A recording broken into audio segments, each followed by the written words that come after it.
Hey, what's up guys? Joker here. Today we are going to be taking a look at the performance in The Division 2, which is releasing tomorrow, with the different graphics presets of low versus medium versus high versus ultra, and also quote-unquote extreme, which is not an actual preset, but when you turn it up to ultra, there are a fair number of options you can crank up even higher past the ultra preset, so that's what I'm kind of classifying as extreme. So we'll be taking a look at the different graphics presets using the built-in benchmark of the game. Now, since we are just testing the different graphics presets here today, I'm only using one system, one graphics card, and one resolution, because the point of this is not to see the performance of every single graphics card out there. I'm just interested today in taking a look at the different graphics presets and the type of performance you could get by changing that, going from ultra to high, how much of a gain in FPS you would actually see, and also the visual quality, how much of a difference there is there when changing between the different graphics presets. So for all of my testing, I was using just my RTX 2080 Ti paired up with an i9 9900K on the latest driver from NVIDIA, which is 419.35, and everything was done at 1440p. So before we get into the side-by-side stuff, I do quickly want to go over the graphics options menu so that I can show you some of the changes that you can make in there to tweak the game to your liking. So if you come to video, obviously you can adjust resolution, things like that. The game does support HDR, and it also has a toggle for DX11 versus DX12. I was using DX12 for all of my testing in this video because I've found that for both NVIDIA and AMD, the game does run better on DX12. However, AMD sees much more significant gains than NVIDIA. NVIDIA actually only gains about 2 to 3 FPS roughly when switching from DX11 to DX12, while AMD cards are gaining about 15 to 20 frames per second on DirectX 12. So very big gains we're seeing for AMD. NVIDIA, just a couple of frames, but both brand of GPU run the game better in DirectX 12, so that's what I would advise most people to use. If we come over to the graphics menu, you can see we've got presets for low, medium, high, and then ultra. And if you do put it on ultra, it also puts VSync on. So if you want to benchmark it properly, you got to turn that off as well, which then automatically changes it to custom. But if we go down here through the rest of the options, we could see something like shadow quality. You can actually put that up to very high. So that's what I would kind of classify as like making it the quote-unquote extreme graphics preset. And there are a couple other things you can kind of turn up in here as well. Things like sharpening can go all the way up to 10. The reflection quality can go from medium to high. It's just on medium if using the ultra preset. And I believe there is maybe one more option in here. Yes, object detail. By default on ultra, it's at 60, but you could turn that all the way up to 100. And there are a few more options down here like lens flares, vignette, water, chromatic aberration. For my personal gaming, if I was just playing the game, I would turn off chromatic aberration as well as the vignette effect, which I now cannot seem to find. There it is.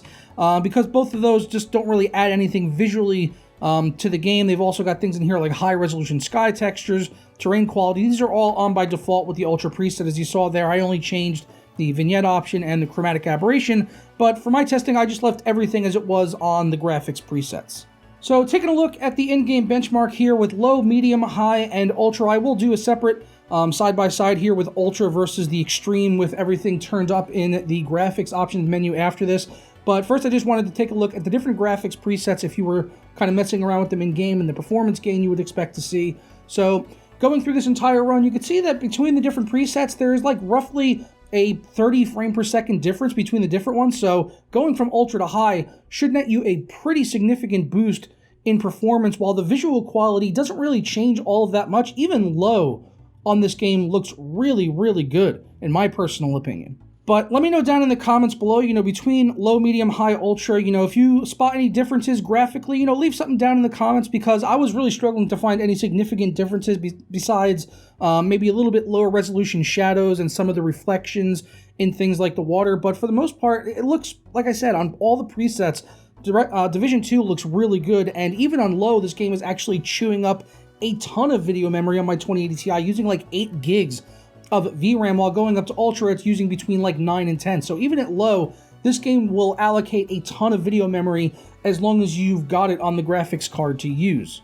So at the end of all of these runs, I ended up getting on ultra settings an average of 117 FPS, while high settings was an average of 147. So a 30 FPS difference there just by going from Ultra down to High. So if you're having trouble running this game at Ultra, knock it down to High, and you should get a really nice bump in terms of the frame per second.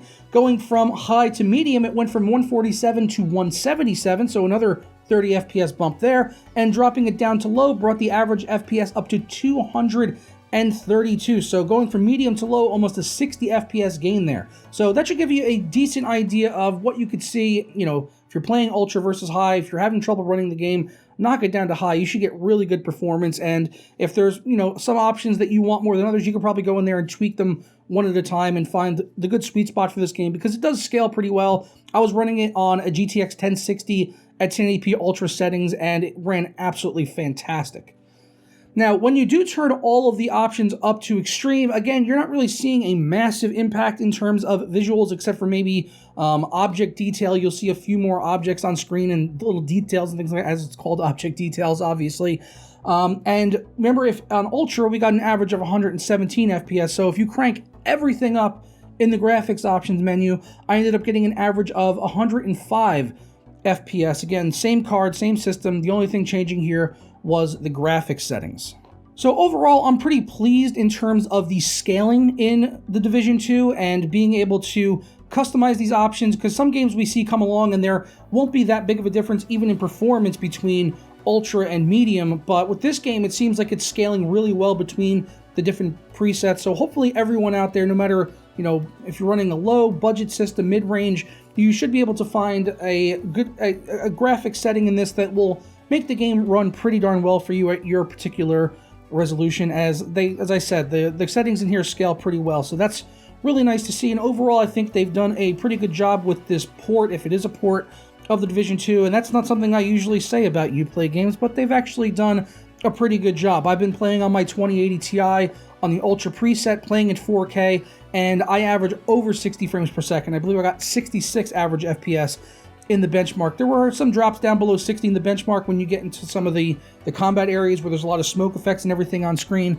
but since I'm playing on a G-Sync monitor, that hasn't really been much of an issue for me, and I find myself most of the time in outdoor areas getting like anywhere between 60 and 80 frames per second. But some of the interiors of buildings can be a little bit more taxing, and if there's a lot of smoke effects on screen from like smoke grenades or things like that, then yeah, it does impact the performance quite a bit. But for the most part, it's running really well for me, even at 4K. But I'm going to go ahead and get out of here and enjoy some more of the Division 2. I am going to be posting a full performance review with testing on like 10 different graphics cards. Right now, I'm just trying to sort out some issues with actually benchmarking DirectX 12 and using OCAT. For the average FPS here, I was just using the built-in benchmark, which doesn't give us anything like 1% lows or frame times. So it's been a little bit difficult actually testing and getting all of that data for you guys. So yeah, I'm gonna hopefully work on that today and maybe get a video out by tomorrow if OCAT wants to cooperate, because as I said, the difference between DX11 and DX12 is massive, especially on AMD cards. So I could test this in DX11 using Fraps. However, no one is going to be interested in those numbers when they know that they could put on DirectX 12 and get like a 15-20 FPS gain using an AMD card. Everyone's going to want to see DirectX 12 performance in this title. DX11 is pretty pointless unless you are not running Windows 10. And you can't use DX12, then that's pretty much the only use case I can imagine where people would want to see DX11 performance, because DX12 just runs that darn good. But I'm going to go ahead and get on out of here. As I said, if you enjoyed this video or learned something new, please show your support by leaving a thumbs up on it down below. Subscribe if you're not already, and if you have been here for a while, ring the notification bell. That way you never miss a moment of content as soon as it goes up live here on the channel. And I will catch you guys tomorrow for another video. Ta-ra.